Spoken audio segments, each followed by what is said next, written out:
नमस्कार friends, Mishra sir mining class YouTube channel में आपका स्वागत है।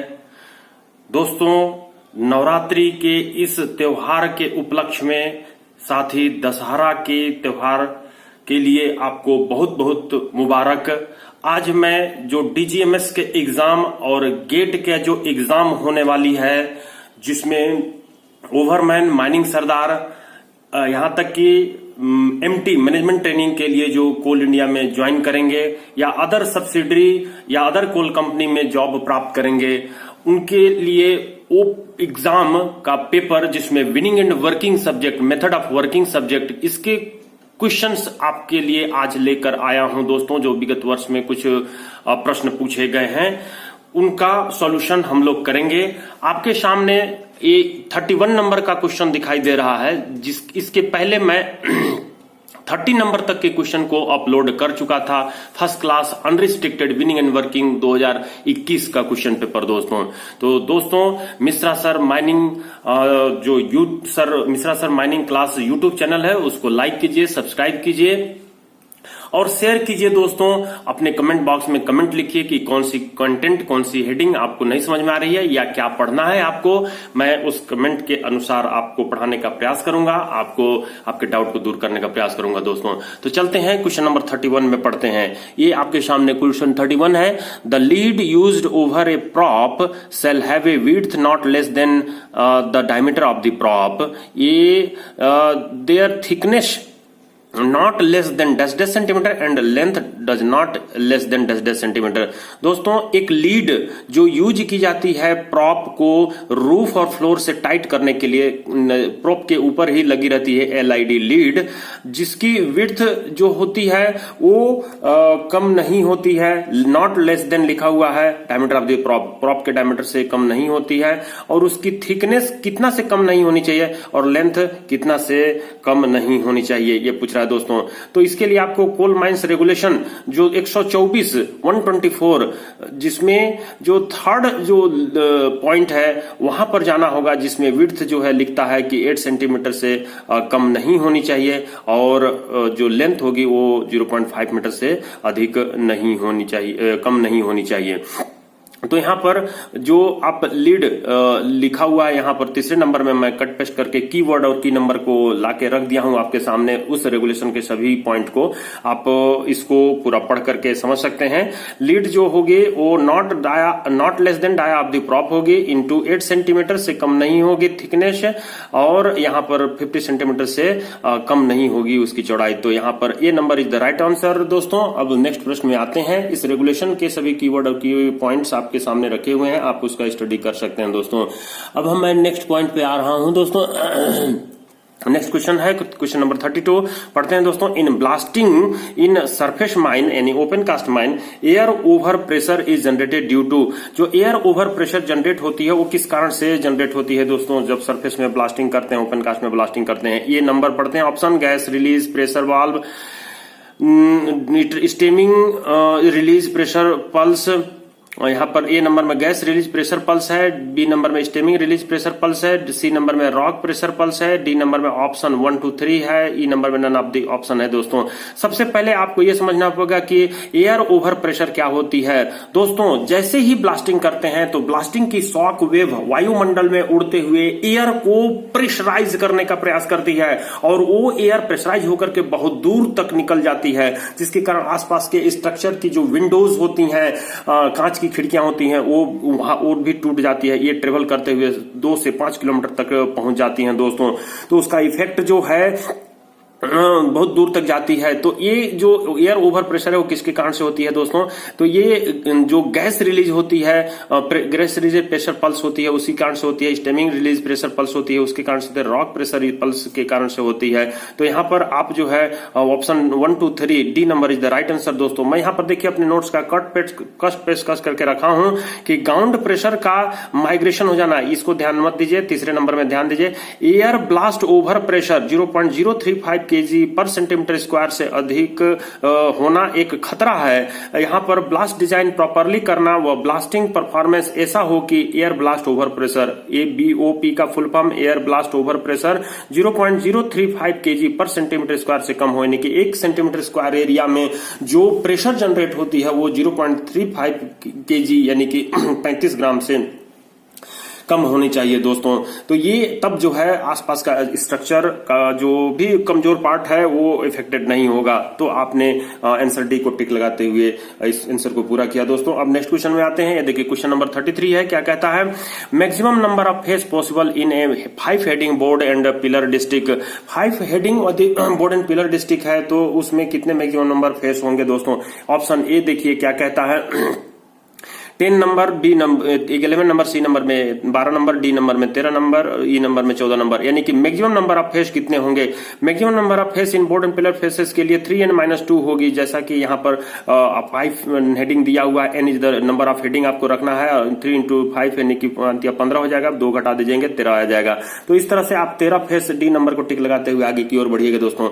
अगर आप इसको बोर्ड में समझना चाहते हैं दोस्तों तो हेडिंग ड्रॉ करके आप ये देखिएगा 3 हेडिंग का अगर आपका फेस है जो कि टॉप वाली हेडिंग आपकी जो ड्राइंग करेंगे आप उसमें 2 फेस जनरेट हो सकती है मैक्सिमम, और जो मिडिल वाली हेडिंग होगी उसमें मैक्सिमम 3 फेस जनरेट होती है, और जो बॉटम वाली जो जनरेट होगी उसमें 2 फेस जनरेट होगी। इस तरह से आप अगर 3 हेडिंग की फेस को आप निकालना चाहें प्लान के तहत, आप ड्राइंग के तहत, तो देखिएगा 3 2 5 2 7 नंबर आप फेस जो है जनरेट होंगे। और फॉर्मूला से आप मैच कर सकते हैं कि 3n-2 3 3 9-2 यानी कि 7 फेस जनरेशन आप प्रूफ भी कर सकते हैं अपने प्लान ड्रॉ करके दोस्तों।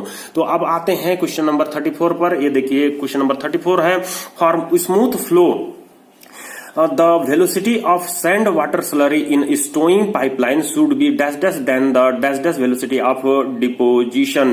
दोस्तों ये smooth flow velocity of sand water slurry, जो हम लोग स्टोइंग के लिए सैंड वाटर स्लरी जो यूज करते हैं पाइप में फ्लो कराते हैं, उसकी वेलोसिटी पाइपलाइन में कितना से शुड बी क्या होना चाहिए, और velocity of deposition, velocity of कौन सी वेलोसिटी ऑफ डिपोजिशन से कितना से क्या कम होना चाहिए? ऑप्शन ए देखिए मोर, यानी कि should be more than the optimum velocity of deposition, pipeline should be less than the optimum velocity of deposition, C number more than the critical velocity of the deposition, D number less than the marginal velocity of deposition, और option E more than the marginal velocity of the deposition। दोस्तों ये जो question number है 34, ये जो EMT volume 1 का page number 327 में लिखा हुआ है, pipe jams are completely avoided if.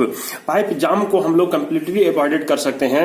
यहां पर देखिएगा 1 नंबर में कहता है air removal devices are incorporated in the installation and the full bore flow is obtained, यानी कि हमारे जो उसमें जो पाइप होती है एयर रिमूवेबल डिवाइसेस को इनकॉर्पोरेट करके जब हम लोग पाइप इंस्टॉलेशन करते हैं और फुल बोर होल को फ्लो करा करके प्राप्त करके हम लोग इसको अवॉइड कर सकते हैं पाइप जाम को।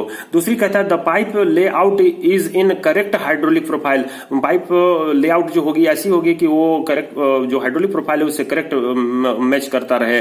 The size of the largest particle of the solid does not exceed 1/3 of the diameter of the pipe.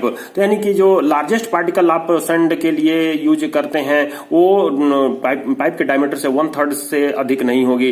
Generally जो है 1/4 या 1/5 जो है प्रीफर की जाती है, जहां पे डी जो है डाया ऑफ द पाइप है। अब यहाँ पे देखिए दोस्तों 4 नंबर ही आपकी आंसर यहाँ पे देती है। The average velocity of the mixture is above the critical velocity of deposition, above यानी कि मोर देन। तो average velocity of the mixture is more than the critical velocity of deposition. तो यहाँ पर जो है मोर than the velocity of deposition होगी, जो कि पाइपलाइन में जो हम लोग स्लरी की सैंड स्लरी की वेलोसिटी की बात करते हैं तो वही जो है average velocity is more than the critical velocity of the deposition होगी। C number answer is the right answer दोस्तों, सी नंबर। इस तरह से दोस्तों ईएमटी के जो बुक्स हैं उसके एवरी लाइन आपको पढ़ करके तैयारी कर लेना होगा, क्योंकि बहुत सारे प्रश्न आपसे उससे पूछे जाएंगे दोस्तों। तो अब हम आते हैं क्वेश्चन नंबर 35 में। देखिए दोस्तों क्वेश्चन नंबर 35 क्या कहता है, first class unrestricted winning and working 2021 का।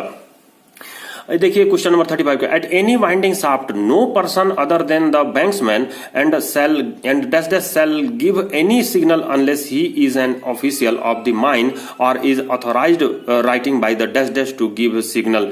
दोस्तों ये कहता है, मीनिंग समझ लेते हैं। एट एनी वाइंडिंग शाफ्ट, किसी भी वाइंडिंग शाफ्ट में, no person other than the banksman, banksman के अलावा और कोई पर्सन और जो है बैंक्समैन और dash dash shall be give any signal, और कौन वो सिग्नल दे सकता है उनको छोड़कर, unless he is an official of the mine, जो कि उनको छोड़कर, माइन के ऑफिशियल को छोड़कर, या फिर ऑथराइज बाय द राइटिंग, जो उनको छोड़कर जो ऑथराइज करते हैं लिखित रूप से, कौन ऑथराइज करते हैं सिग्नल देने के लिए, स्मॉल टी होना चाहिए दोस्तों।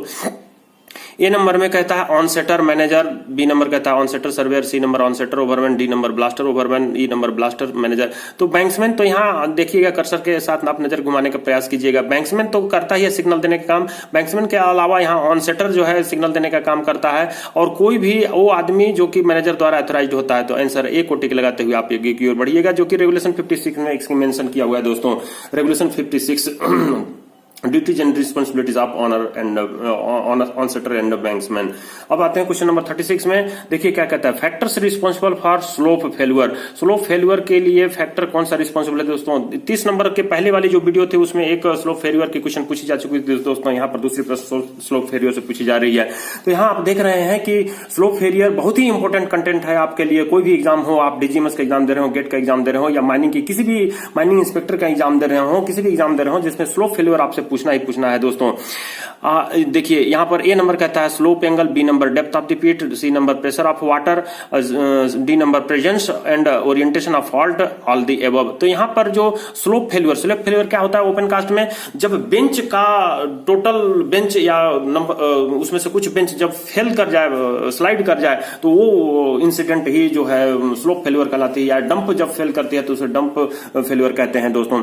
तो यहां पर जो रिस्पॉन्सिबल है इसके फैक्टर्स कौन कौन है? स्लोप एंगल अगर ज्यादा रहेगी तो फेल्यूर होने की चांसेस ज्यादा रहती है। डेप्थ ऑफ पिट अगर ज्यादा रहेगा तो भी फेल्यूर होने की चांसेस ज्यादा है। पानी अगर ज्यादा है उसमें तो भी फेल्यूर होने की ज्यादा चांसेस है। अगर फॉल्ट आदि उपस्थित है तो भी उसमें ज्यादा है दोस्तों स्लोप फेल्यूर होने के लिए। तो यहाँ पर e number is the right answer दोस्तों, ऑल दी अबव करते हुए आप आगे की ओर बढ़िए। यहां पर देखिए दोस्तों क्वेश्चन नंबर 37 में क्या कहता है, ए रॉक सैंपल है जे बल्क डेंसिटी, रॉक सैंपल आपने निकाला है बोरहोल करके या समथिंग करके, उसकी बल्क डेंसिटी दिया हुआ है 4.5 gram per cubic centimetre, CC मतलब क्यूबिक सेंटीमीटर दोस्तों। Its moisture content found to be, इसमें मॉइस्चर कंटेंट पाया गया है 2.5%। Its dry density will be, dry density पूछ रहा है दोस्तों। तो ये ऑप्शन को देखने के पहले आपको मैं ये बता दूं दोस्तों कि जो बल्क डेंसिटी होती है वो एक तरह से ग्रॉस डेंसिटी होती है जो रॉक की आपने सैंपल निकाला है, उसमें मॉइस्चर जो है इसमें 2.5% है। अगर उसको माइनस कर देते हैं वो बचेगी आपकी ड्राई डेंसिटी दोस्तों। तो यहाँ पर dry density equals to bulk density minus moisture content आपने करिएगा। तो यहाँ पर 4.5 को डायरेक्ट 2.5 से माइनस नहीं करिएगा तो गड़बड़ हो जाएगा। उसका परसेंटेज में दिया हुआ है 2.5% ऑफ 4.5% का आप परसेंटेज निकालिएगा और उसको माइनस कीजिएगा। तो 2.5% 4.5 का जो है आपको 0.5% आएगा। आप निकाल कैलकुलेशन करके देख लीजिएगा तो वो 4 ही आएगा आंसर, यानी कि 0.5% आपकी 2.5% आप 4.5% की आएगी। तो 4 को टिक लगाते हुए आप देखिए कौन सी आंसर है। यहाँ पर 4.0 आ रही है 4.0 आ रही है, कैलकुलेट करके आप देख लीजिएगा। 4.41 नियर अबाउट आंसर है 4.41। तो अब 4.41 गया, कैलकुलेट कर लीजिएगा, शायद मेरे से मिस्टेक हो गई होगी। लेकिन आप 2.5% आप 4.5% अगर आपको मैं यहाँ पर निकालने का प्रयास करूं बोर्ड में तो देखिएगा 2.5% आप 4.5% कैसे निकलती है। मैं चार्ट उठा लेता हूँ। ये जो है 2.5% कहा है, 2.5%। तो 2.5% को आपको मल्टीप्लाई करना है, इसमें से 4.5 को आप अगर 100 से डिवाइड करते हैं तो यहाँ पर 100 से इसको मल्टीप्लाई कीजिएगा तो 45 इंटू 25 हो जाएगा और डिवाइडेड बाई 100 इंटू 100 होगा। तो इस तरह से आप 25 को 100 कर सकते हैं और 5 9 45 कर सकते हैं। और ये जो है 9 11 9 99 होता है। 9 1 कम 9 9 1 कम 9 11 9 99 होता है। या फिर 9 बटे कहिए तो 9 बटे 5 9 45 इसको काटे ना, 25 को 100 काट दिए और 5 9 45, 5 25 में है ना, तो ऊपर में 9 आ रही है और नीचे में 25 को 100 आ रहा है। तो इसको आप देखिएगा तो 0 पॉइंट कितना आएगा, इसको भाग दीजिएगा तो 0.9 आएगा। तो 0.09 को आप माइनस कीजिएगा उसमें से, तो जो भी आए आप उससे कैलकुलेट करके निकाल सकते हैं दोस्तों। तो आप देखिए 0.09 आ रही है 2.5%, तो 0.09 आप माइनस कीजिएगा 4.5 से, तो आपका जो है 3.41 के लगभग आ रहा है, 3.41 के लगभग आ रहा है 0.09। 2.5% आपने निकाला है 4.5 से,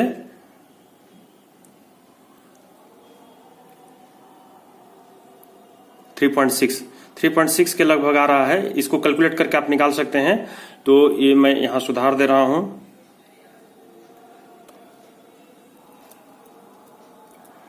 ये आ रही है 4.5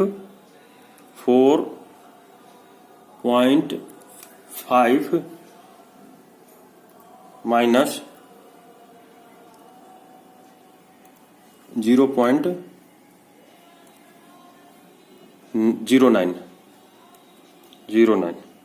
सही लिख रहा हूं?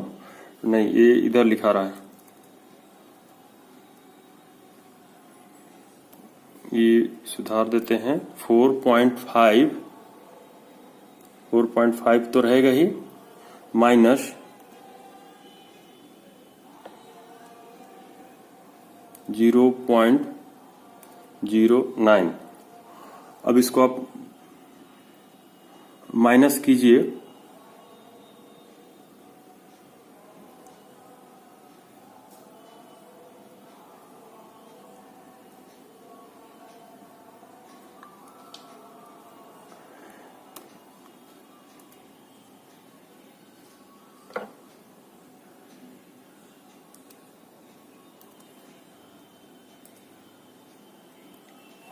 माइनस करके देख लीजिए कितना आता है, उसको टिक लगाते हुए आगे की ओर बढ़िएगा। बहुत सिंपल सा प्रश्न है, हम लोग स्लाइड स्लो में जा करके फिर से इसको बड़ा कर लेते हैं और आगे की ओर बढ़ते हैं बिना समय गवाए हुए। तो यहाँ पर आप जो है इसको कैलकुलेट कर लीजिए, बहुत इजी है। आप क्वेश्चन नंबर 37 करके आगे बढ़िए। ये जो है क्वेश्चन नंबर 38 है। देखिए, underground gasification of coal has been done in. तो अंडरग्राउंड गैसिफिकेशन ऑफ कोल जो हम लोग करते हैं दोस्तों, अंडरग्राउंड गैसिफिकेशन ऑफ कोल क्या होती है, इसको आपको समझना बहुत जरूरी है। अंडरग्राउंड गैसिफिकेशन ऑफ कोल होती है जो कोल रिजर्व है दोस्तों, जो कि वर्जिन कोल हो या फिर डेवलप्ड पिलर हो या फिर जो है एबंडनेड कोल हो या किसी भी प्रकार का कोल हो, कोल के अंदर की जो एनर्जी होती है उसको जला करके उसको हम लोग जो गैस निकलती है CO2 और H2, उसमें से जो H2 और CO होती है वो इन्फ्लेमेबल होती है, ज्वलनशील होती है। उसको हम लोग अगर सक करके बॉटलिंग कर लें यानी सिलेंडर में पैक कर लें तो उसको सेल करने पर घर में ईंधन के रूप में या इंडस्ट्री में ईंधन के रूप में इसका फ्यूल के रूप में इस्तेमाल कर सकते हैं दोस्तों। तो अंडरग्राउंड गैसिफिकेशन यानी कि कोल को बर्न करके और सरफेस पर उसके गैस को बॉटलिंग करना ही अंडरग्राउंड गैसिफिकेशन कहलाती है। जिसके लिए मैं एक पिक्चर आपके सामने अंडरग्राउंड कोल गैसिफिकेशन का दिया हूं कि सरफेस पर अगर वर्जिन कोल सीम है जो कि आपका 100 से 200 मीटर या एनी डेप्थ पर है, जिसको आप सरफेस से बोर होल करते हैं और उस बोर होल के सहारे इलेक्ट्रिक वायर लटकाते हैं, दोनों बोर होल में 200 मीटर के इंटरवल पर है, और ये इलेक्ट्रिक वायर को सहारे आप इलेक्ट्रिक हीटर जो है नीचे लटका दे रहे हैं, जो कि कोल सीम के फ्लोर से टच किया हुआ है, कोल सीम के टॉप से टच किया हुआ है। और अब इसमें करंट फ्लो होकर आएंगे तो ये जो कोल सीम है वो जलता हुआ इधर से इधर बहेगा और ये जलता हुआ इधर से इधर बढ़ेगा। तो ये बढ़ते हुए जब जिस दिन ज्वाइन हो जाते हैं तो इसमें इसको पार्शियली इसको क्लोज कर देते हैं और इसमें सक्शन फैन बैठा करके हवा को इसके अंदर से जो गैस निकलती है उसको सक करते हैं, जिसमें से CO और H2 जो है इन्फ्लेमेबल होती है, जिसको बॉटलिंग करके हम लोग बेचने का प्रयास करते हैं, जो कि कार्बोनेशियस सेल या फिर जो सेल वाली रहती है उसके अंदर की भी एक्स एनर्जी को हम लोग एक्सट्रैक्ट कर लेते हैं। लेते हैं दोस्तों। तो ये जो हम लोग करते हैं, मैं इसका कट पेस्ट करके एक्सप्लेन जो फिगर में किया हूं उसको मैं नेक्स्ट पेज में दिखा भी दूंगा, पढ़ भी दूंगा, समझा भी दूंगा। तो यहाँ पर underground gasification thin seam, vertical seam सभी सीम के लिए अलाउ की जाती है। Flat seam, shallow depth, thick seam and thin deep seam, thick seam and deep seam, all of these के लिए हम लोग अंडरग्राउंड गैसिफिकेशन करते हैं दोस्तों। तो ये जो मेथड है इसको आप लोग समझ लीजिए, जो कि आपके सामने ये इसका एक्सप्लेनेशन। सरफेस से उपयुक्त डिस्टेंस पर दो बोरहोल को सीम तक ड्रिल करते हैं। इलेक्ट्रिक हीटर से सीम को इग्नाइट करते हैं। फायर ट्रेवल होकर बोरहोल को कनेक्टेड कर देता है। वन होल के माउथ को थोड़ा खुला रखते हैं और दूसरे बोरहोल से गैस को सक्ड आउट कर लेते हैं। इस गैस में CO+H2 हाई परसेंटेज में होता है, जो फ्यूल गैस के रूप में होता है। एप्लीकेबिलिटी थिन या thick seam, virgin and developed seam at any developed depth seam में भी जियोलॉजिकल डिस्टर्बेंस, कार्बोनेशियस सेल जो 60% तक के आइस कंटेंट करके रखता है को भी निकाला जा सकता है। एडवांटेज में रिमोट माइनिंग प्रोसेस है, क्लीन कोल टेक्नोलॉजी है, no support, no pumping, no ventilation, no machine etcetera की जरूरत पड़ती है। Seam at any depth can be extracted steeply inclined, also left out coal, barrier coal left in, geologically disturb जो भी जिस type की भी सीम है उसको हम लोग जो है निकाल लेते हैं। एक क्लीन कोल टेक्नोलॉजी की कहलाती है दोस्तों। तो ये समझ लिए कि जब कोल रिजर्व धीरे धीरे कम होती जाएगी धरती के अंदर, टिपिकल डिपॉजिट बचेगी या डेवलप करके छोड़ दिए रहेंगे या फिर किसी कारण से हम नहीं निकाल पाए तो उसको इस मेथड से हम लोग निकालने का प्रयास करेंगे ही दोस्तों आने वाले समय में दोस्तों। वैसे झरिया फील्ड में बहुत सारे कोल सीम जल रहे हैं जो कि उसकी एनर्जी एटमोस्फेयर में वेस्टेज जा रही है। अगर उसको CO और H2 को सक करके हम लोग अगर बॉटलिंग करें तो इंडस्ट्रियां और बहुत सारे घरों में हम लोग इसकी फ्यूल का इस्तेमाल, इसको फ्यूल के रूप में इस्तेमाल कर सकते हैं दोस्तों। तो नेक्स्ट प्रश्न पर आते हैं दोस्तों। The creep in longwall means, creep क्या होता है दोस्तों? क्रीप यानी कि जो लॉन्ग वॉल फेस पर AFC बैठी रहती है उसका स्लाइड कर जाना। जब अधिक ढाल पर हम लोग अप्लाई करते हैं किसको, लॉन्ग वॉल माइनिंग मेथड को, तो यानी अधिक डिग्री रहती है, 1/4 से अधिक डिग्री रहती है, तो उस केस में जो है AFC के साथ शेयरर भी जो है स्लाइड कर जाता है डीप डायरेक्शन में। उसी घटना को हम लोग क्रिक कहते हैं, उसी इंसिडेंट को क्रिक कहते हैं दोस्तों।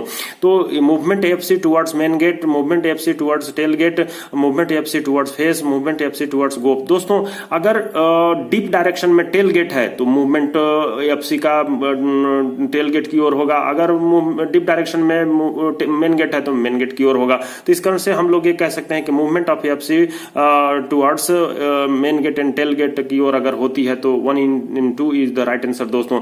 क्रीप को अवॉइड करने के लिए दोस्तों आप याद रखिए कि फेस को हम लोग मेन टिप से 11 डिग्री के डायरेक्शन में चलाने का प्रयास करते हैं जिससे कि वो फेस से AFC स्लाइड ना करे दोस्तों। नेक्स्ट प्रश्न पे आते हैं दोस्तों। क्वेश्चन नंबर 40 देखिए क्या कहता है। The condition of internal condition part winding engine shall be examined eight interval of, यानी कि the condition of internal condition parts winding engine के इंटरनल पार्ट का कंडीशन जानने के लिए हम लोग एग्जामिन कितने इंटरवल पर करते हैं दोस्तों। ये रेगुलेशन जो 88 है 2017 का, मैं कट पेस्ट करके कीवर्ड और की नंबर के रूप में रखा हूं दोस्तों। आपको इसको याद रखना होगा दोस्तों कि डेली, ये मैं दिखा रहा हूं, ऑप्शन पढ़ने से ज्यादा इंपॉर्टेंट है कि ये समझ लीजिए डेली आपको क्या क्या चीज का एग्जामिनेशन करना है, वीकली क्या चीज करना है, मंथली क्या चीज करना है, ईयरली क्या चीज करना। वैसे मैं क्लियरली पर कंसंट्रेट कर दे रहा हूं कि condition of the internal part of the winding engine ही करते हैं हम लोग। देखिए यहां पर दिया हुआ है तो आप once in 12 month D number को टिक लगाते हुए आगे की ओर बढ़ जाइएगा। लेकिन यहां पर डेली क्या क्या चीज का चेक करते हैं दोस्तों आप याद रखिए, आप ध्यान रखिए। में घुसिए दोस्तों, आपका एज ए फोरमैन या फिर एज ए इंजीनियर है तो आप वाइंडिंग इंजन में घुसिए और क्या क्या चीज वहां चेक करना है। रोप और ड्रम का अटैचमेंट चेक करना है दोस्तों, वहीं पर डेप्थ इंडिकेटर होता है दोस्तों। आप यहां पर तुरंत जो है देखिए every external part of the winding apparatus का एवरी पार्ट को आप वहां पर वाइंडिंग इंजन में ही चेक कर लीजिए। तो 3 चीज को आपने वहां चेक किया और देखिए इसके साथ साथ 3 चीज के साथ साथ आप सस्पेंशन सॉफ्ट पिट टॉप पर आ जाइए। पिट टॉप पर सस्पेंशन गियर जिसमें मैं कहता हूं कि रोप केबल रहती है, डी लिंक रहती है, रोप के पल के नीचे सेफ्टी हुक रहता है, सेफ्टी हुक के नीचे जो है डी लिंक रहता है, फिर जो है ट्रेंगुलर प्लेट रहती है, केज चेन रहती है। तो उनको सस्पेंशन गियर के नाम से हम लोग जानते हैं उस पूरी असेंबली को, उस पूरे समूह को। तो सस्पेंशन गियर को चेक कीजिए आप, केज को चेक कीजिए, केज के जो गेट लगे रहते हैं उनको चेक कीजिए। तो 3 चीजें वहां पर आपको चेक करना है। कहां पर?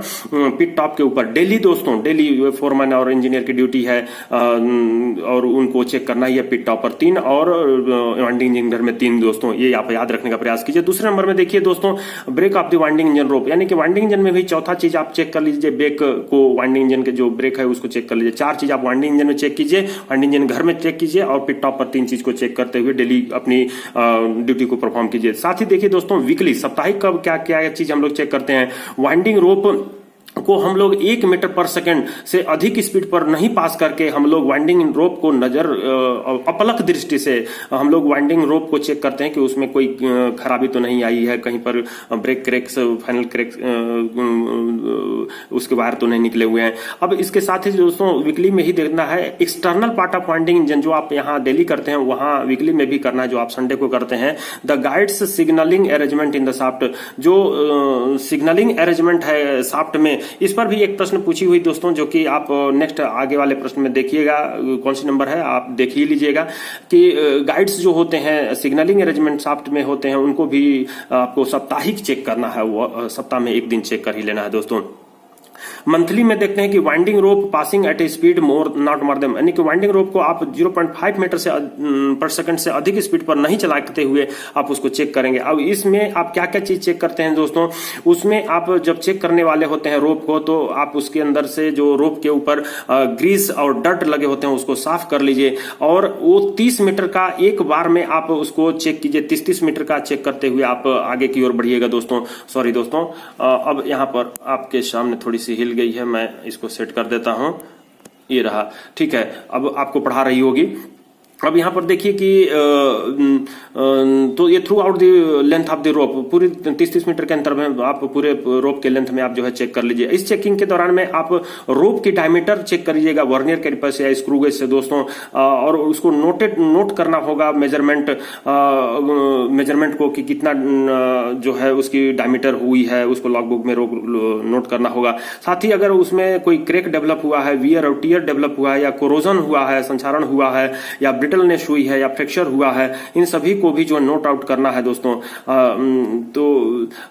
अब ये साथ में दोस्तों, ये तो हो गई मंथली की जो रोप की जो स्पीड है वो 0.5 मीटर पर सेकंड से अधिक नहीं होगी। 30 मीटर के इंटरवल पर उसको whole length of the rope में करना है। और ईयरली जो है आप वाइंडिंग इंजन के इंटरनल पार्ट को करते हैं दोस्तों, तो once in every 12 month D number को टिक लगाते हुए आप आगे की ओर बढ़िएगा दोस्तों। अब यहां पर आते हैं दोस्तों क्वेश्चन नंबर 41 में, 2 separate interchanging and distinct signaling apparatus between top and bottom of the shaft and into the winding engine room shall be examined at an interval of, देखिए प्रश्न आ ही गई, 2 सेपरेट व्यवस्था रहती है डिस्टिंक्ट सिग्नलिंग apparatus, यानी कि एक मैकेनिकल सिग्नलिंग की व्यवस्था रहती है और एक इलेक्ट्रिकल सिग्नलिंग की व्यवस्था होती है टॉप और बॉटम के बीच में, शाफ्ट का जो टॉप और बॉटम होता है उसके बीच में, और साथ ही जो है पिट टॉप से लेकर के वाइंडिंग इंजन रूप तक भी ये व्यवस्था रहती है।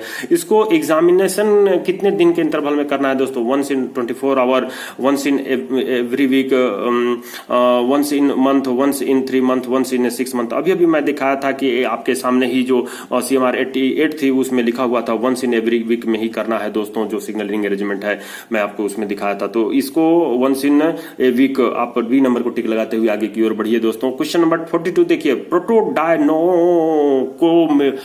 Index of Indian coal varies from dash dash to dash dash.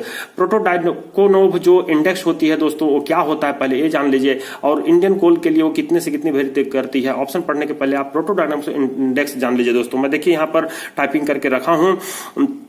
Purpose क्या होती है प्रोटोडायनामिक स्ट्रेंथ इंडेक्स का? Determine the strength of coal का ताकत कितना होता है, यानी कि कितने ताकत पर वो टूट जाती है, ब्रेक हो जाती है, वो स्ट्रेंथ ऑफ कोल हम उसको पता करते हैं। काहे के लिए दोस्तों? कोल की ताकत अगर हम पता कर लेते हैं तो कितना प्रेशर लगाने पर वो कट सकती है, उसको कटेबिलिटी कहते हैं। वो कितना प्रेशर लगाने पर ड्रिल कर सकते हैं, उसको ड्रिलेबिलिटी कर सकते हैं, होल बना सकते हैं उसमें। Amenability to hydraulic mining for coal seam, हम कोल सिम में जब हाइड्रोलिक माइनिंग करना रहता है वाटर वाटर के प्रेशर से जो है कोयले को काटना रहता है, तो वो उसके प्रति कितनी प्रतिसंवेदी है, अमेनेबिलिटी मतलब कि प्रतिसंवेदी दोस्तों, तो हाइड्रोलिक माइनिंग के लिए वो कितनी प्रतिसंवेदी है, ये चीज हम चेक करते हैं, कोल का स्ट्रेंथ निकालते हैं दोस्तों। साथ ही जो है पिलर का डिजाइन करने में भी जो है हम इसका इस्तेमाल करते हैं। तो ये रही क्या चीज आपका उद्देश्य, किसके लिए। प्रोटोडायनोप एक साइंटिस्ट थे, फिजिशियन थे या माइनिंग इंजीनियर थे, जिन्होंने एक नंबर दिया, इंडेक्स दिया, जिसके आधार पर हम लोग जो है ये cuttability, drillability, amenability to hydraulic mining for and for the design of pillar के लिए बात करते हैं दोस्तों। तो इसके लिए कैसे उन्होंने, आप कैसे इसको लेबोरेटरी में टेस्ट करिएगा जो दोस्तों, कोल सैंपल जो लीजिएगा दोस्तों वो 10 mm से कम साइज की होगी, sample size not more than 10 mm, यानी कि 10 mm से कम साइज की उसकी सैंपल साइज होगी दोस्तों। साथ में जो वेट ऑफ सैंपल होगा वो 25 से 75 ग्राम के बीच में होगा दोस्तों। जो इंडियन कोल के लिए जो ये वेरीज करती है, यहाँ पर मैं दिखा वो स्पेलिंग गलत हो गई है लेकिन उसको सुधार लीजिएगा आप। इंडेक्स वेरीज फ्रॉम 1 to 4, 1 से लेकर 4 तक, यानी कि 4 जब होगी तो उसकी स्ट्रेंथ ज्यादा होगी, 1 होगी तो कम होगी दोस्तों। तो इस तरह से प्रोटोडायनामिक्स से हम लोग कोल का स्ट्रेंथ पता करते हैं इन सभी चीजों के लिए दोस्तों। तो क्वेश्चन नंबर 42 का आप ये नंबर टिक लगाते हुए आगे की ओर बढ़िएगा दोस्तों। ये देखिए क्वेश्चन नंबर 43 क्या कहता है, the layout of working for hydraulic mining depend on. तो हाइड्रोलिक माइनिंग की जो वर्किंग है उसकी लेआउट किस पर निर्भर करती है दोस्तों। हाइड्रोलिक माइनिंग आप जान लीजिए दोस्तों कि जो कि क्या होती है हाइड्रोलिक माइनिंग। हाइड्रोलिक मॉनिटर रहती है कि इक्विपमेंट जो कि हाइड्रोलिक मॉनिटर रहती है, जो कि अपने जैसे पंप से पानी फेंकता है उसी तरह से इसके मॉनिटर से पानी हाई प्रेशर पर फेंकाती है, जो कि 150 से 200 केजी पर सेंटीमीटर स्क्वायर की प्रेशर से अधिक जनरेट करती है ये प्रेशर। और जब कोयला का स्ट्रेंथ हम जानते हैं कि 150 केजी पर सेंटीमीटर स्क्वायर से उसकी कम रहती है ताकत, क्रशिंग स्ट्रेंथ रहती है, जैसा कि अभी स्ट्रेंथ इंडेक्स में भी कोल का हम लोग देखे थे कि हाइड्रोलिक माइनिंग में उसका उपयोग किया जाता है। तो यहाँ पर जो है वो कोल को कट करती है और कोयला जो कटती है वाटर का फ्लो के साथ जो है वो कोयला फ्लो होते हुए पिट बॉटम पे आती है। पिट बॉटम में वो स्क्रीनिंग रहती है, जाली रहती है, जिसके ऊपर कोयला छन जाती है और नीचे पानी आ जाती है। उस पानी को फिर से हम लोग रिहैंडल करके पंप में, जो पंप और बहुत सारे पंप बैठा करके उस पानी को पहुंचाते हैं हाइड्रोलिक मॉनिटर तक और उसका फिर से कोयला काटने का इस्तेमाल करते हैं। साथ ही दोस्तों ये जो स्क्रीन हुआ जो कोयला होता है पिट बॉटम पर, उसको हम लोग टब या अन्य कन्वीनियंस स्कीप्स के माध्यम से जो है सरफेस के ऊपर ट्रांसपोर्ट कर देते हैं दोस्तों। तो ये जो है हाइड्रोलिक माइनिंग है जो कि Gopalichak mine Katras area BCCL में इंट्रोड्यूस किया था, चालू किया था। जब तक ऑस्ट्रेलियन कंपनी रही तब तक चलती रही। उसके बाद जब ऑस्ट्रेलियन कंपनी हैंड ओवर करके गई मैनेजमेंट को, तो मैनेजमेंट कुछ समय तक चलाया, उसके बाद बंद हो गई दोस्तों। तो ये हाइड्रोलिक माइनिंग मेथड है जो कि फॉरेन में बहुत अच्छे से चल रही है। ये इसकी मैं कट पेस्ट करके आपको हाइड्रोलिक माइनिंग मेथड जब मैं पढ़ाने लगूंगा बोर्ड में तो उसमें जरूर सिखाऊंगा। First class manager competency winning and working का जो 7वां और 8वां वॉल्यूम है, दोनों में जो है उसकी ड्राइंग के साथ, स्केच के साथ, उसमें कितने मैन पावर लगेंगे, कितने इक्विपमेंट लगेंगे, क्या कैपेसिटी के लगेंगे, किस कंडीशन में लगेगा, ये मेथड ऑफ माइनिंग मैं सब जो है एक्सप्लेन करूंगा दोस्तों। मिश्रा सर माइनिंग क्लास है उसको कंटिन्यू देखते रहिए। अभी दशहरे के चलते वीडियो कुछ ब्रेक हो रही थी, लेकिन अब कंटिन्यू जो है आपको लोड डेली 2 वीडियो मिलती रहेगी दोस्तों। तो अब आते हैं नेक्स्ट प्रश्न पे दोस्तों। आप ऑल ऑफ दीज इसमें टिक लगाते हुए, यानी कि जो thickness of seam, layout of working जो अपन देखे कि नहीं देखे, thickness of seam, gradient of seam, starter control requirement, thickness and gradient of the seam, all of this. तो यहाँ पर जो है थिकनेस और ग्रेडियंट जो है बहुत ज्यादा मायने करती है। ग्रेडियंट बहुत ज्यादा होनी चाहिए तभी पानी के साथ कोयला फ्लो होती है, और थिकनेस भी जो है उसकी लेआउट को बहुत ज्यादा प्रभावित करती है दोस्तों। तो कोल सीम की थिकनेस, तो यहाँ पर डी नंबर को टिक लगाते हुए आगे की ओर बढ़िएगा।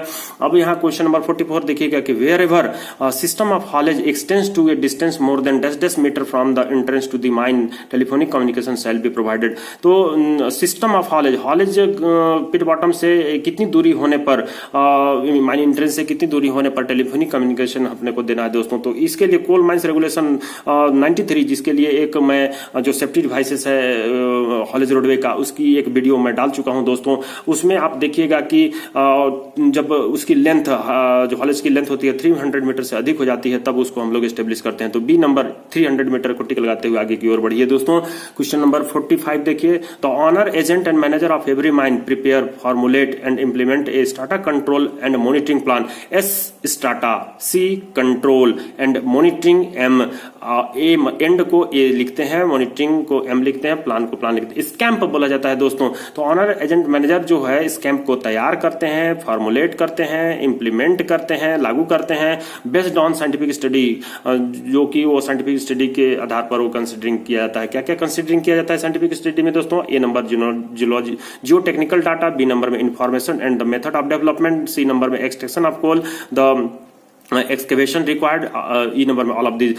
दोस्तों यहाँ पर जो है जियो टेक्निकल डाटा आप देखिएगा, कोल माइंस रेगुलेशन जो 123 का 1 का ए है उसी में लिखा है कि इन चारों के आधार पर जियोलॉजिकल डाटा, जियो टेक्निकल डाटा के आधार पर, कहने का मतलब कि कोल सीम का थिकनेस कितनी है, सरफेस से गहराई कितनी है, क्या क्या डिस्टर्बेंस है उसमें, वो सभी जियो टेक्निकल डाटा है। द रूफ का नेचर क्या है, फ्लोर का नेचर क्या है, सब जियो टेक्निकल डाटा कहलाती है दोस्तों। Information and the method of development, आप जो इंफॉर्मेशन उस सीम से संबंधित और जो जैसे कि जो पास्ट हिस्ट्री ऑफ फायर की है या और जो इंफॉर्मेशन आपको उससे कलेक्ट होती है दोस्तों, या जो मेथड ऑफ डेवलपमेंट है, डेवलपमेंट आप उसको किससे कर रहे हैं, इस आधार पर वुडन पिलर से कर रहे हैं, लॉन्ग से कर रहे हैं, ब्लास्टिंग गैलरी मेथड से कर रहे हैं, सुतराज मेथड से कर रहे हैं, किस मेथड से कर रहे हैं, वहां पर जो आप स्कैम्प तैयार करेंगे वो बहुत ज्यादा इंपॉर्टेंट महत्व रखता है इसके लिए। एक्सट्रैक्शन ऑफ कोल, कोल का एक्सट्रैक्शन आप किस तरीके से कर रहे हैं, द एक्सकवेशन रिक्वायर्ड, एक्सकवेशन जो रिक्वायर्ड है, इन सभी के आधार पर आप जो है स्कैम्प तैयार करते हैं दोस्तों। तो आंसर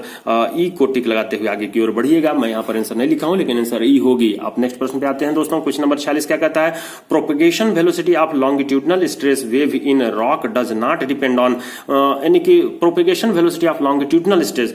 दोस्तों स्ट्रेस मैं बता चुका हूं, पढ़ा भी चुका हूं एक क्लास में कि फोर्स अपॉन एरिया जो होती है स्ट्रेस होती है दोस्तों। लॉन्गिट्यूडनल स्ट्रेस क्या कहते हैं? जब हम लोग किसी बॉडी के ऊपर स्ट्रेस लगती है और उसकी लंबाई में जब वृद्धि होती है फोर्स के कारण से, तो उस स्ट्रेस को हम लोग लॉन्गिट्यूडनल स्ट्रेस कहते हैं। तो उसके जो वेव होते हैं, लॉन्गिट्यूडनल स्ट्रेस का जो वेव होता है रॉक में, वो किस पर डिपेंड नहीं करता है, उसकी वेलोसिटी, लॉन्गिट्यूडनल जो स्ट्रेस होती है उसकी वेलोसिटी का जो प्रोपेगेशन होता है, जब ब्लास्टिंग करते हैं या कोल कटिंग करते हैं तो रूफ रॉक में जो स्ट्रेस जनरेट होती है लॉन्गिट्यूडनल स्ट्रेस, उसकी वेलोसिटी किस पर डिपेंड नहीं करती है। तो रॉक के प्रकार पर, रॉक यदि सॉफ्ट रहेगा, रॉक यदि मजबूत रहेगा तो जरूर है प्रभावित करेगी लॉन्गिट्यूडनल स्ट्रेस को। रॉक टेक्सचर, रॉक की टेक्सचर यानी कि दोस्तों मैं यहां डेफिनेशन लिखा हूं, the texture of a rock is the size, shape and arrangement of the grains. जो रॉक के अंदर दाने होते हैं, ग्रेन्स होते हैं, उसका साइज क्या है, शेप क्या है, अरेंजमेंट क्या है, यही जो है कहलाता है रॉक का टेक्सचर, जो कि सेडिमेंट्री रॉक के लिए रखा गया है ये ग्रेन्स के रूप में, और या तो क्रिस्टल के लिए रखा गया है, इग्नियस और मेटामॉर्फिक के लिए। तो क्रिस्टल या फिर जो ग्रेन्स है उनकी साइज क्या है, शेप क्या है, अरेंजमेंट क्या है, वही कहलाती है रॉक की टेक्सचर दोस्तों। तो स्वाभाविक है कि यहाँ पर रॉक की टेक्सचर पर ये डिपेंड जरूर करेगी कौन, लॉन्गिट्यूडनल स्ट्रेस का वेलोसिटी का प्रोपेगेशन। दोस्तों water content of the rock mass, rock mass के अंदर अधिक वाटर कंटेंट है तो वो उसकी स्ट्रेंथ जरूर कमजोर हो जाएगी और उसमें जो है आसानी से लॉन्गिट्यूडनल स्ट्रेस की फ्लो करेगा तो उसकी वेलोसिटी अधिक बढ़ेगी दोस्तों। Porosity of the rock mass, porosity यानी कि छिद्र दोस्तों, रॉक मास में जितनी अधिक पोरो होगी, जितना अधिक छिद्र होगा उसमें प्रोपेगेशन वेलोसिटी का ज्यादा होगा। तो यहाँ पर आप देखिएगा ड्यूरेबिलिटी, ड्यूरेबिलिटी यानी कि इतने समय तक वो जो है टाइम से रिलेटेड है ड्यूरेबिलिटी, कितने समय तक रॉक जो है वो स्थिर रहती है या फिर अपने पोजीशन में रहती है। तो यहाँ पर उसकी समय काल से रिलेटेड नहीं हो सकती है लॉन्गिट्यूडनल स्ट्रेस की वेलोसिटी दोस्तों। तो ड्यूरेबिलिटी ई नंबर को टिक लगाते हुए आप आगे की ओर बढ़िएगा दोस्तों। क्वेश्चन नंबर 47 देखिए तो match the following. Mode of extraction यहाँ पर दिया हुआ है कॉलम 1 में, कॉलम 2 में जो है लोडिंग कन्वेइंग इक्विपमेंट दिया हुआ है, माइनिंग मेथड दिया हुआ है दोस्तों। तो माइनिंग मेथड यहाँ पर दिया हुआ है लेकिन देखते हैं आप यहाँ AFC, LSD, apron loader, gathering arms, HDL दिया है। माइनिंग मेथड नहीं है दोस्तों, यहाँ पर गलत लिखा गई है, क्वेश्चन पेपर में गलत आ गई है, मैं तो सही टाइप किया हूं लेकिन यहाँ पर माइनिंग मेथड के जगह पर एक माइनिंग इक्विपमेंट होना चाहिए दोस्तों। यहाँ पर लोडिंग और कन्वेइंग इक्विपमेंट तो ठीक लिखा हुआ है मोड ऑफ एक्सट्रैक्शन यहाँ पर ये माइनिंग मेथड होना चाहिए, मोड ऑफ एक्सट्रैक्शन भी चलेगा यहाँ पर। तो यहाँ देखिए पी नंबर में लॉन्ग वॉल दिया हुआ है, क्यू नंबर में मैकेनाइज्ड बोर्ड एंड पिलर दिया हुआ है, आर नंबर में semi mechanised board and pillar दिया हुआ है, इसमें जो है ब्लास्टिंग गैलरी मेथड दिया हुआ है दोस्तों। तो यहाँ पर ये एक्सट्रैक्शन में दिया हुआ है। अब यहाँ पर आते हैं लोडिंग और कन्वेइंग इक्विपमेंट में। तो लॉन्ग वॉल में AFC जो कटिंग बाई कंटिन्यूस मैनर नहीं होती, ड्रिलिंग एंड ब्लास्टिंग नहीं होती, कटिंग बाई सीरर। तो यहाँ पर पी जो है लॉन्ग वॉल कटिंग बाई सीरर से करते हैं। और ये जो सीरर होती है कहाँ पर होती है, किस पर बैठी हुई है, AFC पर बैठी होती है दोस्तों। तो यहाँ पर PC1 को आप टिक लगाइएगा, PC1 को। और देखिए दोस्तों PC1 हो गई एक लाइन में। अब ये देखिए mechanised board and pillar, mechanised board and pillar में जो है दोस्तों हम लोग ड्रिलिंग ब्लास्टिंग नहीं करते हैं, तब उसको हम लोग मैकेनाइज्ड कहते हैं। तो यहाँ पर कटिंग बाई कंटिन्यूअस माइनर ही जो है होगा, क्यू का A होगा। और कंटिन्यूअस माइनर के साथ क्या लगा होगा दोस्तों, तो एप्रोन लोडर रहती है, उसका एक पार्ट है एप्रोन लोडर, और गैदरिंग आर्म रहती है कंटिन्यूअस माइनर का। कंटिन्यूअस माइनर के फिगर मैं जब बनाऊंगा वो बोर्ड पर दिखाऊंगा, तो उसमें जो है एप्रोन लोडर और गैदरिंग आर्म दोनों की पिक्चर बनाते हुए दिखाऊंगा दोस्तों कि कैसे लगी होती है। तो यहाँ पर जो आप देखिएगा QA3 मैच कर रही है, QA3 को टिक लगाइएगा। Semi mechanised board and pillar, semi mechanised मतलब दोस्तों ड्रिलिंग ब्लास्टिंग आपको मैनुअली करना है, और आप उसको B नंबर से मैच कराइए, semi mechanised board and pillar कहलाएगी। और इसको आप लोड करते हो किससे दोस्तों, SDL से लोड करते हो, LHD से भी लोड करते हो दोस्तों, लेकिन LHD बड़ी कैपेसिटी की आने लगी है। और देखिएगा आपके लिए वो ऑप्शन करेक्ट नहीं करेगी, इसलिए आप ब्लास्टिंग के लिए जो मेथड यहाँ पर S नंबर में दिया हुआ है, जो कि long hole drilling and blasting हम लोग करते हैं जंबो ड्रिल से। तो लॉन्ग होल ड्रिलिंग जो कि सीम थिकनेस तक की जाती है, ब्लास्टिंग गैलरी मेथड की मैं एक वीडियो अपलोड करूंगा, क्लासेस में तो पढ़ा ही चुका हूं मैं। Blasting gallery long hole drilling and blasting आपके सामने S का D होगी, और साथ में इसको हम लोग 2 नंबर से मैच करेंगे, SD2 LHD, जो कि 3 किलोमीटर वाली LHD को हम लोग इसके साथ मैच करते हैं। तो 4 नंबर SDL के साथ होगी, ड्रिलिंग एंड ब्लास्टिंग के साथ होगी दोस्तों। तो इस तरह से इसको मैच करते हुए आप आगे की ओर बढ़िएगा दोस्तों। क्वेश्चन नंबर 47 कंप्लीट होगी। क्वेश्चन नंबर 48 देखिए आपके सामने है, coal bumps can be attributed to one of the following. Coal bumps जो उत्पन्न होती है दोस्तों गोफ के प्रेशर के कारण से, वर्किंग फेस पर जो प्रेशर आती है, वर्किंग फेस के पास पिलर के साइड में जो बम्प्स जनरेट होती है, जो कि 2 प्रकार की होती है, प्रेशर बम्प और शॉक बम्प दोस्तों। प्रेशर बम्प जब गोफ नहीं बैठे रहती है तो उसके प्रेशर के कारण से साइड से छिटक करके बाहर निकलते रहते हैं, तो या क्रेक, मल्टीपल क्रेक्स जो है साइड्स में जनरेट होते रहते हैं, उसको कोल शॉक बम्प कहते हैं। और जब गोफ बैठती है तो उसका प्रेशर का मार एक तरफ का वो झेल नहीं पाता पिलर का पार्ट, तो उस केस में शॉक बम्प में पिलर या पिलर का पार्ट जो है ढह जाता है दोस्तों। तो उसमें जो है वो प्रेशर बम्प कहलाती है। तो इसकी वीडियो मैं डाल चुका हूं, इसके क्वेश्चंस आ चुके हैं पिछले क्वेश्चन पेपर में, ओवरमैन की क्वेश्चन में थी दोस्तों। तो ऑप्शन देखिए कि coal bumps can be attributed to one of the following. किससे एट्रीब्यूटेड होती है, किससे संबंधित होती है? ए सेमी स्ट्रक्चर से, बी स्ट्रेन एनर्जी स्टोरेज से, d depth of the seam से, d rank of the seam से, इंक्लिनेस ऑफ द सीम से। तो यहाँ पर कोल बम्प्स जो होती है, रूफ रॉक का जो गोफ होता है, रूफ रॉक में जो गोफ होती है, गोफ में जो रूफ रॉक होती है, उसके अंदर वो नीचे फॉल होने की टेंडेंसी रखती है। जब गोफ एज के अंदर वाली जो पोर्शन होती है तो उसके अंदर स्ट्रेन एनर्जी जो है स्टोरेज रहती है, और वही स्टोरेज एनर्जी ही जो है फेस के पास और पिलर के पास प्रेशर डालती रहती है, और जिससे पिलर में क्रैक्स, मल्टीपल क्रैक्स होते रहते हैं। तो स्ट्रेन एनर्जी स्टोरेज को टिक लगाते हुए आप आगे की ओर बढ़िए होगे दोस्तों। यहाँ पर रैंक ऑफ सीम दिया हुआ है दोस्तों। मैं यहाँ पर रैंक ऑफ सीम का मतलब, सेमी स्ट्रक्चर तो आप समझ ही रहे होंगे, डेप्थ ऑफ द सीम समझ ही रहे होंगे। रैंक ऑफ सीम का मतलब मैं बता देना चाह रहा हूं दोस्तों कि कोल सीम का जो क्लासिफिकेशन है वो कुकिंग कोल और नॉन कुकिंग कोल के आधार पर किया गया है। कुकिंग कोल को हम लोग एस परसेंटेज के आधार पर क्लासिफाई करते हैं दोस्तों। 15% तक एस रहती है तो उसको स्टीम ग्रेड 1 बोलते हैं। 15 से 18% रहती है तो वो स्टीम ग्रेड 2 कहलाती है। 18 से 24% के बीच में रहती है, 18 से 21% के बीच में रहती है तो उसको हम लोग 18 से 21 वाले को वासरी ग्रेड फर्स्ट बोलते हैं। 21 से 24% वाले को वासरी ग्रेड सेकंड बोलते हैं। 24 से 28 वाले को वासरी ग्रेड थर्ड बोलते हैं, और 28 से 35 वाले को वासरी ग्रेड फोर्थ बोलते हैं दोस्तों। तो ये कोल का, कुकिंग कोल का क्लासिफिकेशन हो गई। रैंक ऑफ कोल के अंदर हम लोग देखते हैं नॉन कुकिंग कोल में किलो कैलोरी पर केजी ऑफ कोल को बर्न करने पर जो उसकी अंदर जो हीट निकलती है, हीटिंग वैल्यू, कैलोरीफिक वैल्यू के आधार पर हम उसको क्लासिफिकेशन करते हैं ए से लेकर के जी तक दोस्तों।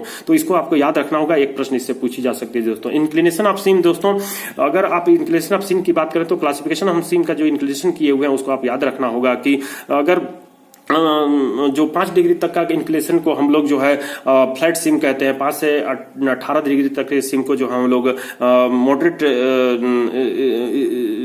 इंक्लिनेशन, मॉडरेट स्टीप सिम कहते हैं, मॉडरेट स्टीप सिम कहते हैं। और 18 से जो 40 डिग्री तक की होती है उसको स्टीप सिम कहते हैं। और जो 40 डिग्री से अधिक होती है वो वेरी स्टीप सिम या वेरी इंक्लाइन सिम कहा जाता है दोस्तों। तो इंक्लिनेशन के आधार पर क्लासिफिकेशन जो कोल सिम का किया हुआ है उसको भी आपको याद रखना होगा, प्रश्न पूछ सकती है दोस्तों। आपके सामने क्वेश्चन नंबर 49 देखिए क्या कहता है। Respirable coal dust in underground coal mine contain 4.5% silica as per CMR 2017। The maximum allowable dust concentration in milligram per cubic metre in the mine air is. यहाँ पर दोस्तों रेस्पिरेबल कोल डस्ट जो coal mines regulation में ये बात लिखी हुई है आपकी कि कितनी होनी चाहिए, तो वो जो रेस्पिरेबल कोल डस्ट है इन अंडरग्राउंड कोल माइन में वो कंटेन किया हुआ है 4.5% silica as per CMR 2017। CMR 2017 के maximum allowable dust concentration in milligram per cubic metre, वो जो मैक्सिमम अलाउेबल कंसंट्रेशन है वो कितनी होनी चाहिए इन द माइन एयर में दोस्तों।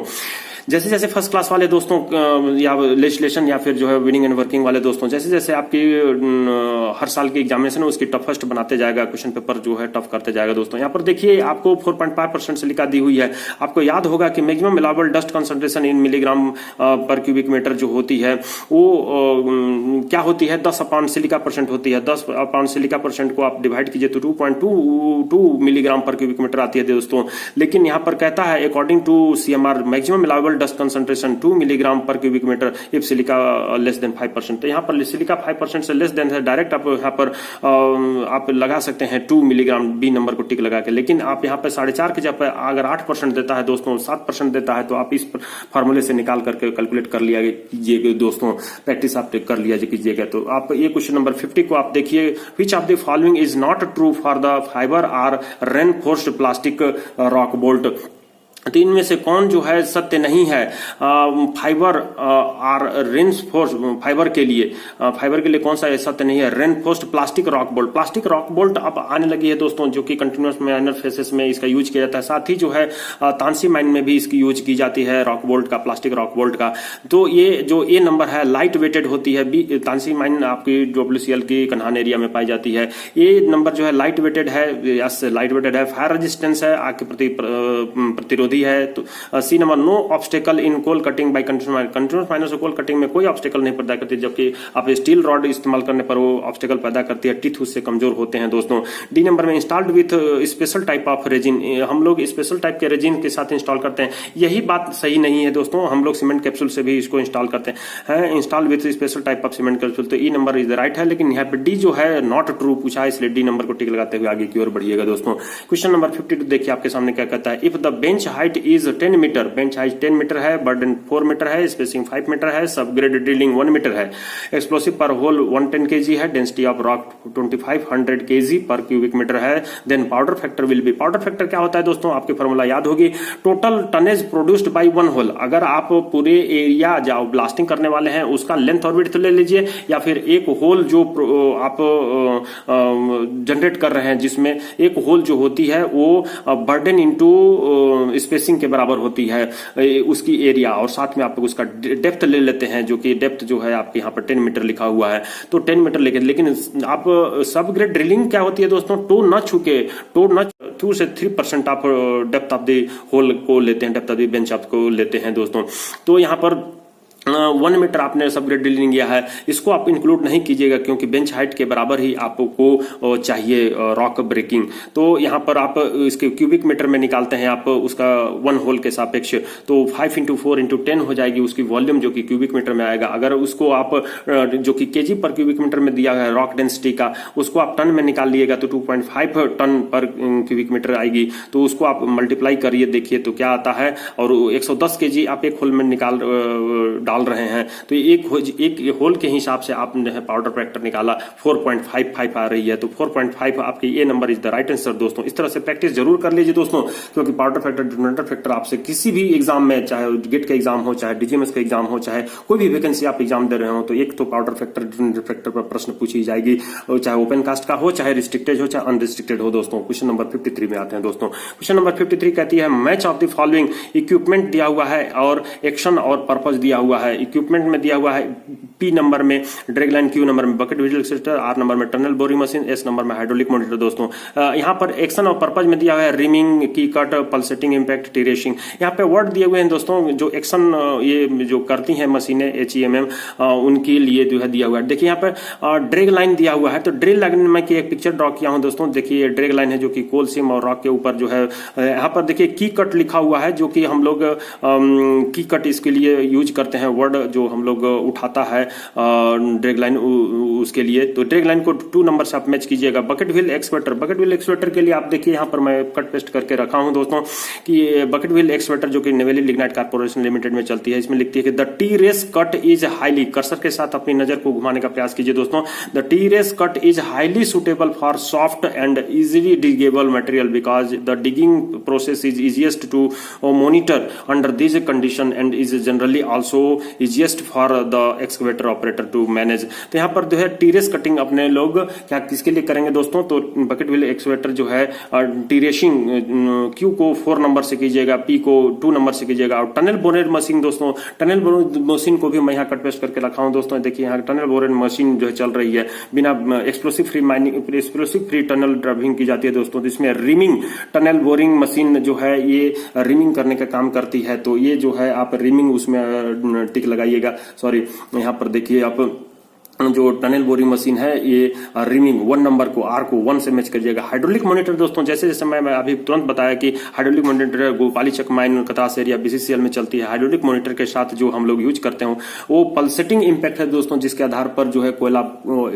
हाइड्रोलिक प्रेशर से, पानी के प्रेशर से कोयला को तोड़ा जाता है। यहाँ पर देखिए लिखा हुआ है pulsating hydraulic fracturing technology in low permeability, we analyse the effect of pulsating pressure on the formation and growth of fracture in coal by using the pulsating hydraulic theory. तो यहाँ पर दोस्तों पल्सेटिंग हाइड्रोलिक थ्योरी के आधार पर ही जो है ये hydraulic monitor कोल cut करने का काम करती है दोस्तों। तो इस तरह से आप उसको मैच करके आप देख सकते हैं दोस्तों। नेक्स्ट प्रश्न में आते हैं, क्वेश्चन नंबर 54 क्या कहता है, in the hot strata if the temperature of the hole exceed dash dash degree Fahrenheit such hole shall not will charge. दोस्तों आप 12th में भी 11th में भी फिजिक्स में पढ़ाई किए हैं कि आपने पहले चीज तो ये पढ़ा हुआ है कि हॉट होल स्टार्टा के प्रिकॉशन में कि 80 डिग्री फ़ारेनहाइट से अधिक अगर होल का टेम्परेचर होती है तो आप उस हॉट स्टार्टा को ब्लास्टिंग नहीं, चार्जिंग नहीं करते हैं। लेकिन 80 डिग्री सेल्सियस को आपको यहाँ पे फ़ारेनहाइट दिया हुआ है दोस्तों। फ़ारेनहाइट में कैसे बदलना है दोस्तों, उसकी फार्मूला आप 11th के फिजिक्स में आप पढ़े होंगे दोस्तों। C/5 बराबर F ऋण 32/9। C/5 C की वैल्यू 80 डिग्री रख करके आप निकालने का प्रयास कीजिएगा तो देखिएगा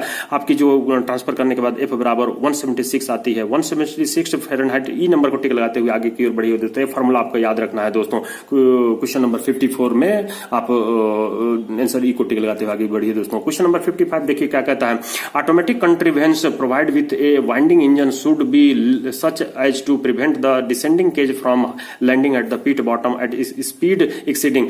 ऑटोमेटिक कंट्रीवेंसेस जैसे कि 1957 रेगुलेशन में ये दिया हुआ था कि 100 मीटर गहराई से अधिक शाफ्ट होने पर वहां पर प्रोवाइड किया जाएगा ऑटोमेटिक कंट्रीवेंस। लेकिन इसको बदल करके कहा दिया है किसी भी डेप्थ की शाफ्ट हो जिसमें मैन वाइंडिंग का काम किया जा रहा है, मटेरियल वाइंडिंग का काम किया जा रहा है, वहां पर ऑटोमेटिक कंट्रीवेंस प्रोवाइड की जाएगी।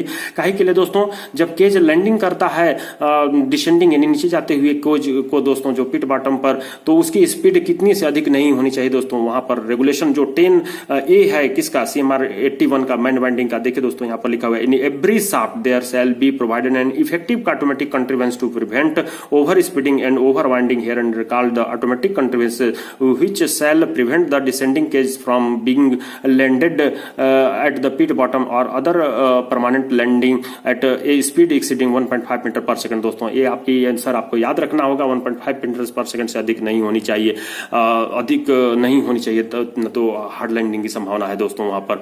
तो आप आंसर सी को टिक लगाते हुए आगे की ओर बढ़िएगा दोस्तों। लेकिन अब मैं यहाँ पर आपको कह देता हूं कि क्वेश्चन नंबर 55 तक तो 25 क्वेश्चन आज मैं अपलोड कर रहा हूं दोस्तों। मिश्रा सर माइनिंग जो यूट्यूब चैनल है, मिश्रा सर माइनिंग क्लास की जो यूट्यूब चैनल है उसको लाइक कीजिए, सब्सक्राइब कीजिए और शेयर कीजिए दोस्तों। अपने कमेंट बॉक्स में कमेंट लिखिए कि आपको ये वीडियो में क्या डाउट हुआ, क्या कंटेंट पढ़ना है, वो जरूर कमेंट्स में लिखिए दोस्तों। मैं नेक्स्ट वीडियो में 56 क्वेश्चन अपलोड करूंगा दोस्तों। धन्यवाद दोस्तों।